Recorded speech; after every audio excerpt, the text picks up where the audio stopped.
Bonjour à toutes, bonjour à tous. Je vais reprendre mes enseignements à partir d'aujourd'hui. Et je voudrais revenir notamment suite à quelques réclamations de la part de certains d'entre vous en ce qui concerne la prophétie, le don de prophétie et le ministère du prophète. Parce qu'il y a pas mal de confusion actuellement dans le corps de Christ, dans l'Église. On confond les deux alors que c'est totalement différent. Et beaucoup me demandent comment est-ce qu'on peut croire une prophétie, comment est-ce que les prophéties peuvent s'accomplir, etc. Alors, je vais vous parler aujourd'hui des 3 degrés de la prophétie. Les 3 degrés de la prophétie. Il faut distinguer l'esprit de prophétie, le don de prophétie et le ministère de prophète. L'esprit de prophétie. On en a un exemple dans Nombre 11, 25, l'esprit de prophétie qui tombe sur les 70 anciens d'Israël qui ont été appelés à partager avec Moïse le fardeau de la direction du peuple d'Israël. Le roi Saül également a été inspiré par l'esprit de prophétie lorsqu'il a rencontré les prophètes, donc en 1 Samuel 10, versets 5 à 13. Ce qui ne veut pas dire que Saül avait un don de prophétie, ce qui ne veut pas dire que Saül avait un ministère de prophète, bien entendu.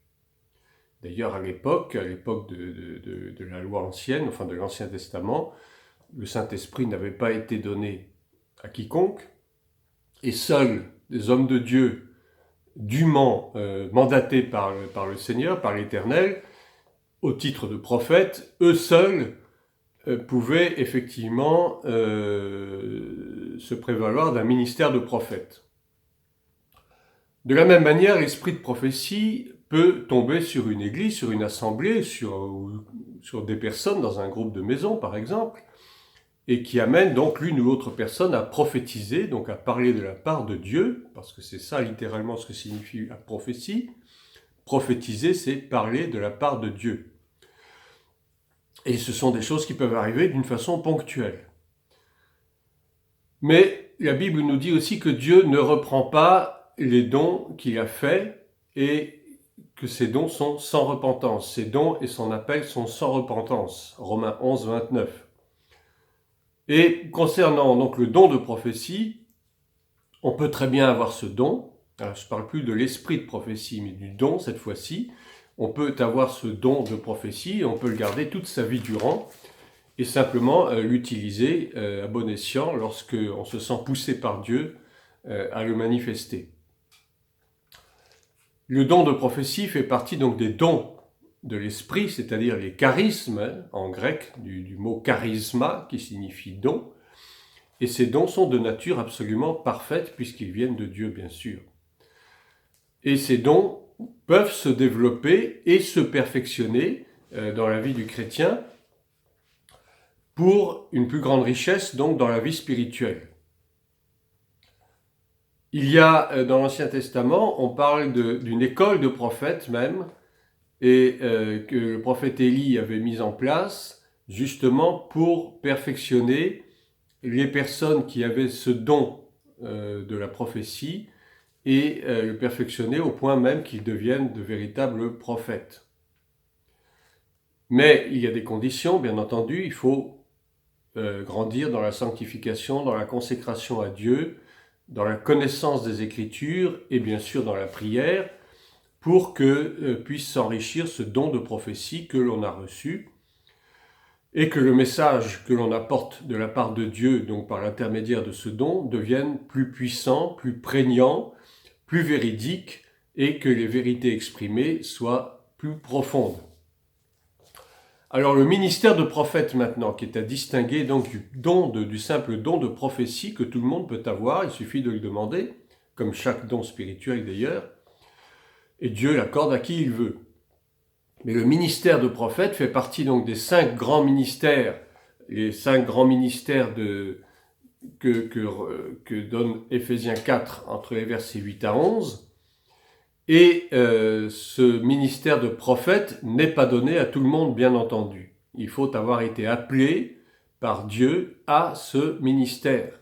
On ne peut pas se lever un jour et dire, voilà, je suis prophète, etc., je parle de la part de Dieu, ainsi dit le Seigneur, etc., etc.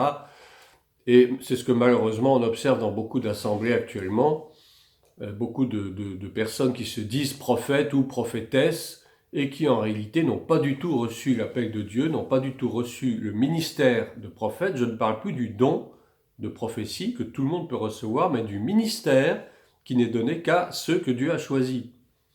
Et donc ces faux ministères se lèvent, et d'ailleurs la plupart du temps ce qu'ils disent ne va pas du tout dans le sens de la parole de Dieu. On va voir que la prophétie, pour être véridique, d'abord doit se réaliser, et deuxièmement doit être conforme à ce que dit la parole de Dieu.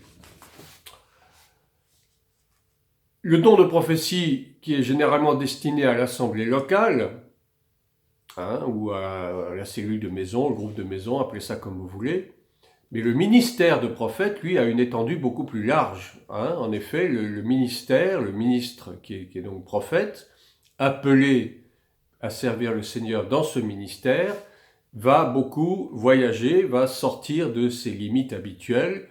Il ne travaille pas dans une assemblée particulière, bien qu'il puisse être rattaché à une assemblée éventuellement, mais il est appelé à aller apporter la parole de Dieu un peu partout dans le monde. C'est un ministère itinérant. Ce n'est pas un ministère sédentaire comme le ministère de pasteur, par exemple. Un pasteur qui est appelé notamment à paître un troupeau dans une assemblée, donc à diriger une assemblée locale. Le ministère de prophète, tout comme le ministère d'évangéliste, le ministère d'apôtre et le ministère de docteur, d'enseignant, sont des ministères qui sont itinérants, bien qu'ils puissent être rattachés à une assemblée locale, effectivement, mais ça n'est pas obligatoire. Vous avez des ministères, des évangélistes, des prophètes, des enseignants, qui ne sont pas forcément attachés à une église, ou qui l'ont été et qui ne le sont plus, et qui peuvent exercer leur ministère en dehors d'une assemblée locale déterminée.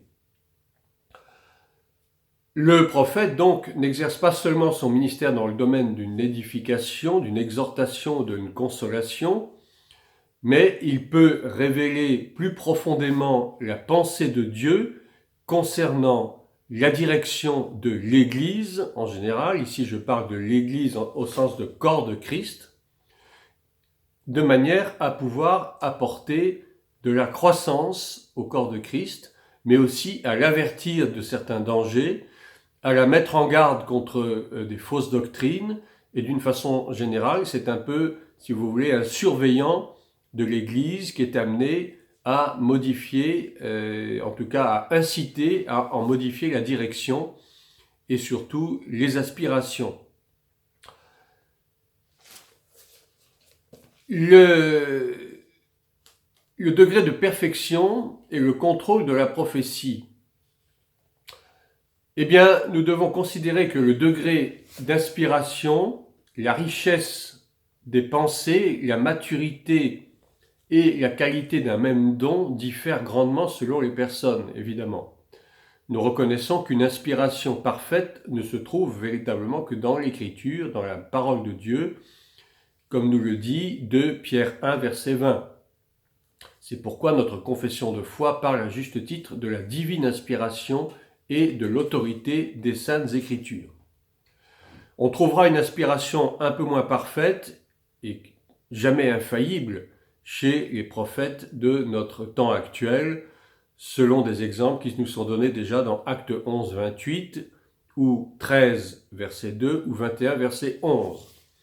Et quand je dis notre temps, ça va jusqu'au jour actuel où effectivement on trouve de plus en plus de prophéties qui sont plus ou moins sérieuses, plus ou moins basées sur l'écriture et qui peuvent prêter à caution. Parce que tout cela est entaché, de fausses doctrines, entaché surtout de pensées humaines qui viennent tordre le sens véritable de la prophétie selon Dieu et qui peuvent prêter à confusion et surtout à des déviations et à des erreurs assez graves. Par rapport au don de prophétie, bon, je reviens un petit peu, vous allez voir que je vais souvent revenir soit tantôt vers l'un, tantôt vers l'autre. Le don de prophétie demande à être éprouvé, et c'est ce que nous dit Paul dans 1 Corinthiens 14, 29, 32, ou 1 Thessaloniciens 5, il nous dit d'éprouver les esprits. Éprouver les esprits, pourquoi? Eh bien, tout simplement parce que l'erreur peut se glisser. C'est très facile. J'allais dire, on a souvent tendance à mêler ses propres pensées à ce que Dieu veut exprimer par notre bouche. Et c'est là qu'est le danger, c'est qu'on peut dire des choses qui viennent de l'esprit, du Saint-Esprit, mais aussi des choses qui viennent de la chair. Dans l'Ancien Testament, on consultait les prophètes, puisque eux seuls ne pouvait parler que de la part de Dieu, personne d'autre dans le peuple ne pouvait parler de la part de Dieu. Donc on consultait les prophètes pour qu'ils cherchent la face de Dieu et nous transmettent ensuite la solution à un problème qui avait été confié. Alors on en voit de multiples exemples, 1 Samuel 9, 2 Rois 20, etc. Mais actuellement nous vivons donc sous la Nouvelle Alliance et le Saint-Esprit qui a été donc répandu sur les disciples et par suite sur tous les fils et filles de Dieu. Le Saint-Esprit a été répandu sur toute chair. Et donc, chacun a le privilège de pouvoir recevoir lui-même une direction divine. Chacun peut chercher et trouver la pensée de Dieu pour sa propre vie, ou pour la vie de sa famille, ou pour la vie d'un frère ou d'une sœur. Cela n'empêche pas que le Seigneur peut nous parler parfois par le canal prophétique s'il juge bon de le faire. Autant nous sommes capables, en tant qu'enfants de Dieu, de recevoir nous-mêmes la réponse à notre question, autant parfois il est utile effectivement de faire appel à un prophète ou bien quelqu'un va prophétiser sans connaître vraiment votre motif, votre sujet, et puis il va faire que Dieu va pouvoir vous apporter une réponse par leur intermédiaire. Mais la prophétie ne doit jamais, à elle seule, être suffisante pour apporter une directive divine, quelle qu'elle soit. Ce n'est pas ce que Dieu veut, puisque Dieu nous a donné la possibilité de lui poser nous-mêmes la question par la prière, de nous mettre devant le trône de Dieu, de lui exprimer nos besoins, et qu'il est capable, bien sûr, de nous répondre si nous sommes réceptifs, bien entendu. Mais il faut éviter à tout prix de ne se fier qu'à une parole prophétique pour obtenir une direction divine. La parole prophétique, à ce moment-là, peut être une confirmation et une aide efficace quand certaines décisions graves sont à prendre pour notre vie. Mais ne pas se fier uniquement, en premier lieu, je dirais en première instance, à la parole prophétique.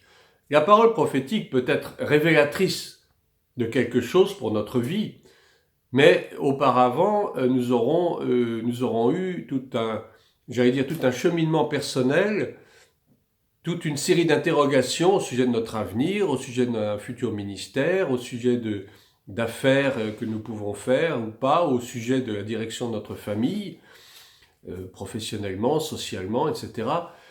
Mais la parole prophétique ne fera que confirmer une réponse qui nous aura déjà été donnée au préalable, tout simplement pour éviter de demeurer dans la confusion.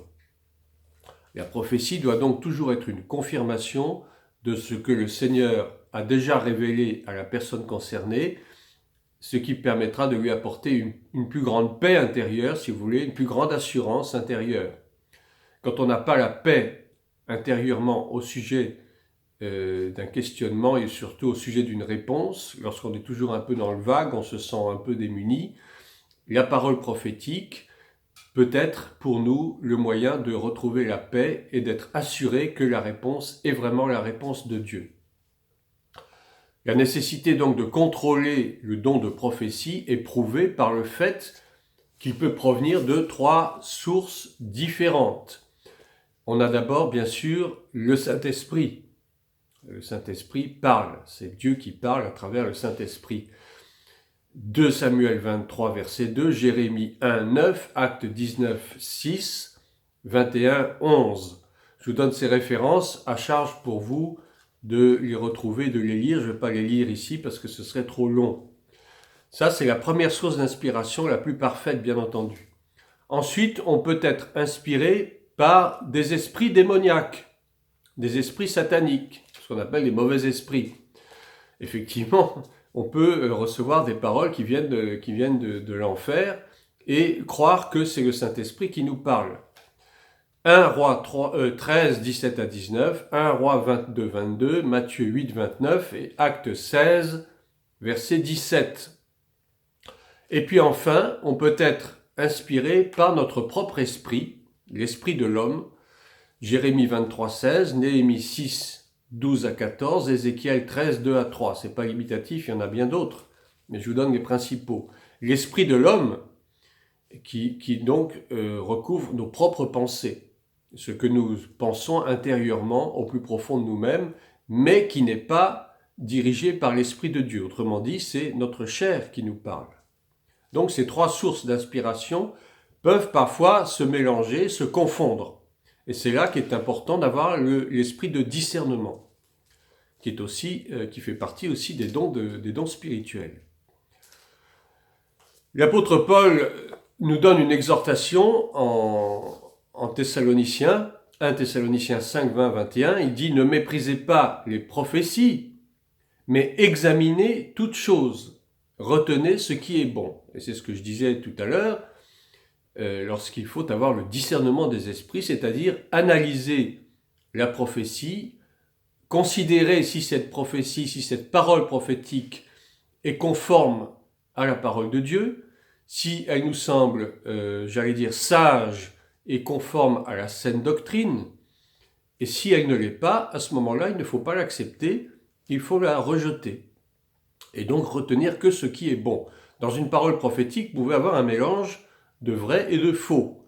Et justement, l'esprit de discernement nous permet de faire le distinguo entre ce qui vient vraiment de Dieu et ce qui ne vient pas de Dieu, qui peut venir soit de notre propre chair, ou soit de la chair de celui qui se dit prophète et qui nous délivre cette parole, soit encore d'un mauvais esprit. Ça peut arriver. Si le prophète, par exemple, ne vit pas en conformité avec la loi divine, s'il vit par exemple dans le péché, eh bien, il faut faire très attention. Évidemment, on ne peut pas le savoir, on ne sait pas qui est qui. Mais à ce moment-là, effectivement, on peut se retrouver sous l'influence de mauvais esprits, parce que dans la parole prophétique qu'il nous aura délivrée, il y aura un mélange de sa chair et de ses défauts et de son péché. Et il peut nous transmettre d'ailleurs un esprit de péché à travers ces paroles. Il faut faire très attention de savoir à qui on s'adresse. Donc, il y a des dangers. Il y a même de grands dangers. Et malgré donc ces dangers qui sont attachés à l'exercice de ce don de prophétie, il ne faut cependant pas sous-estimer son influence bénéfique. Donc, recherchons effectivement ce don, recherchons ce charisme, c'est bon d'avoir le don de prophétie, mais encore une fois, ça n'est pas pour nous-mêmes, mais c'est pour l'édification des autres. On peut aussi le rechercher pour soi-même, mais en priorité, c'est pour les autres, c'est pour l'édification du corps de Christ, pour l'édification de nos frères, selon la volonté de Dieu, afin de les encourager, de les enseigner et de les affermir dans la foi. Alors maintenant, je vais vous donner quelques conseils pratiques. D'abord adressés à ceux qui ont ce don de prophétie, donc je dirais aux porteurs du don de prophétie, et puis ensuite des conseils pour ceux qui entendront, qui écouteront donc les prophéties.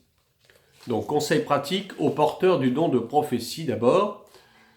Eh bien, d'abord exercer exclusivement ce don à l'intérieur de l'assemblée, à l'intérieur d'un groupe de chrétiens, d'un groupe de maison, appelez ça comme vous voulez, et au moins en présence d'une personne plus avancée spirituellement, ce qu'on appellerait un ancien dans l'église locale, qui puisse prendre la responsabilité de la prophétie apportée et voir si vraiment c'est quelque chose de sérieux ou pas. 1 Thessaloniciens 5, 20, 21. Deuxièmement, ne prophétisez que si tout est en ordre entre Dieu et vous, entre vous-même et votre prochain. Sinon, le Saint-Esprit sera attristé, ne pourra pas fonctionner, et cela empêchera aussi les autres d'avoir confiance en vous. Éphésiens 4, 30, Romains 12, 18. Troisièmement, souvenez-vous que la prédiction d'un événement futur est réservée uniquement aux prophètes. 1 Corinthiens 14, 3. Sinon, c'est de la divination, de la voyance. Mais la divination et la voyance ne font pas partie des dons spirituels. Quatrièmement, gardez entièrement le contrôle de votre corps, sinon vous attirerez l'attention sur vous-même et non pas sur la parole prophétique. C'est-à-dire qu'il faut, se maîtriser soi-même, maîtriser sa chair, ne pas rajouter des choses qui n'ont rien à voir avec ce que Dieu veut dire. Cinquièmement, se rappeler que tout fruit, tout don de l'esprit a besoin d'un certain temps pour mûrir. Il en est de même pour le message prophétique. Ce temps de maturation se faisant bien sûr par la prière, éventuellement par le jeûne. Sixièmement, attendre un moment favorable pour apporter la parole prophétique afin qu'elle ait le maximum d'effet. Il faut que les choses se fassent avec ordre et bienséance dans l'Église, c'est ce que nous dit sans cesse l'apôtre Paul. Il faut se rappeler que l'esprit des prophètes est soumis aux prophètes, c'est-à-dire que tout en prophétisant, on doit maîtriser l'esprit de prophétie qui est en soi, pour éviter justement les débordements. 1 Corinthiens 14, 32, des débordements qui peuvent aller jusqu'au mensonge. Point suivant, consacrer beaucoup de temps à l'étude de la parole de Dieu, parce que le Saint-Esprit va toujours puiser dans la connaissance que vous en aurez acquise. Ça, c'est une question de sagesse. 2 Timothée 2, 15. Des gens qui ne passent jamais de temps dans la parole de Dieu et qui, soi-disant, donnent des paroles prophétiques, il faut faire très attention. La plupart du temps, ce sont des choses qui n'ont aucun sens. 8e point, ne mélangez pas le don du parler en langue, la parole prophétique et la prière. L'idéal, c'est de commencer à prophétiser avec autorité, éventuellement en disant « Ainsi dit le Seigneur ». Mais enfin, là encore, les avis sont différents. On peut très bien prophétiser sans vouloir dire « Ainsi dit le Seigneur », etc. Ça peut paraître un peu pédant parfois.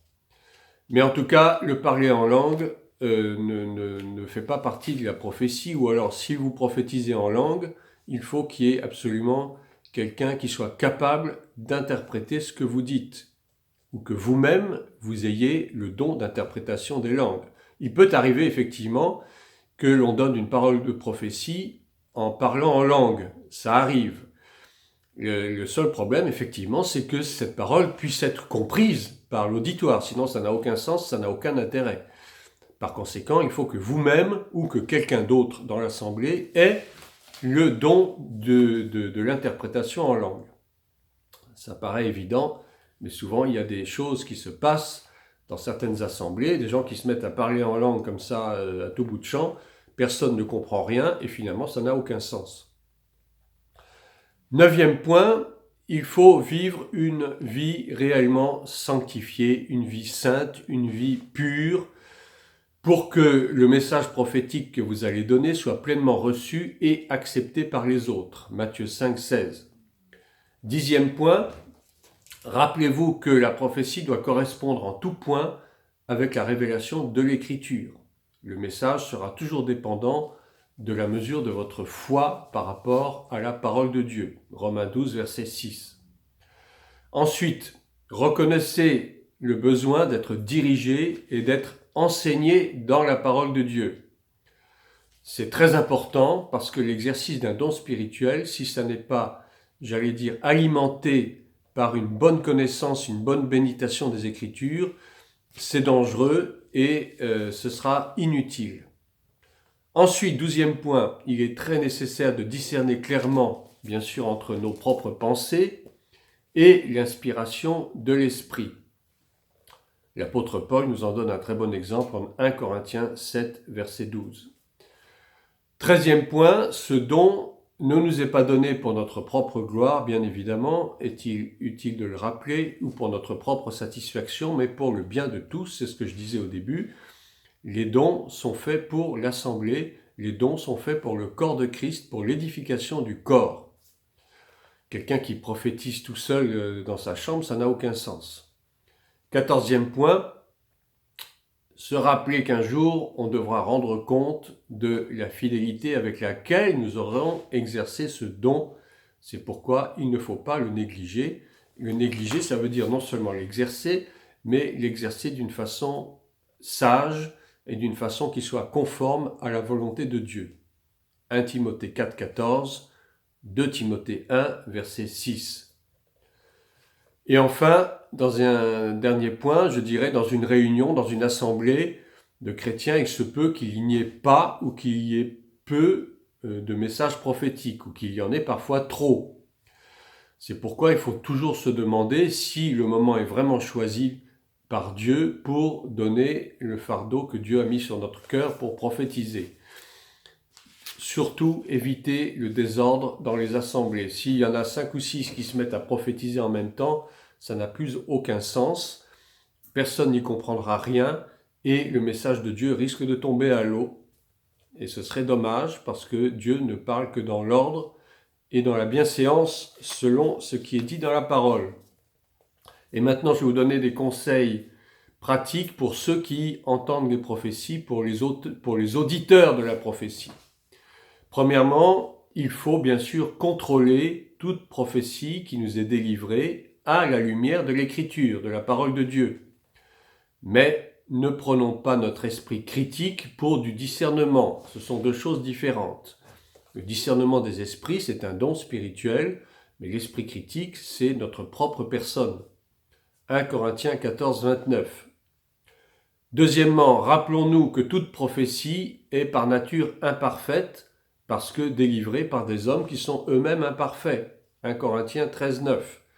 Elle ne peut donc pas à elle seule remplacer la parole de Dieu, qui seule, bien sûr, est valablement inspirée. Troisièmement, ne vous appuyez jamais uniquement sur une prophétie, ça je l'ai dit tout à l'heure, pour prendre une décision. Une fois encore, la prophétie ne sert qu'à confirmer une réponse que vous aurez éventuellement déjà reçue de la part du Seigneur, une conviction personnelle. Lorsque vous recevez une conviction, votre homme intérieur, votre esprit intérieur, votre cœur est en paix par rapport à cette réponse. Si vous n'êtes pas en paix, si vous êtes agité, si vous êtes tourmenté, ça veut dire que Dieu ne vous a pas parlé.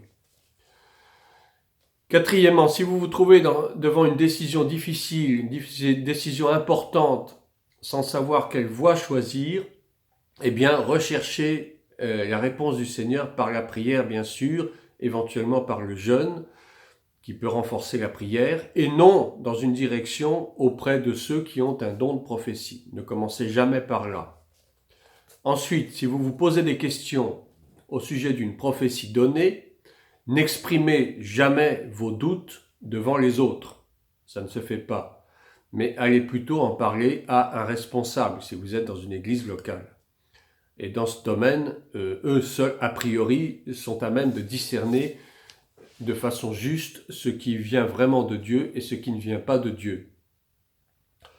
Ensuite, ne mettez jamais vous-même en doute l'authenticité d'un don.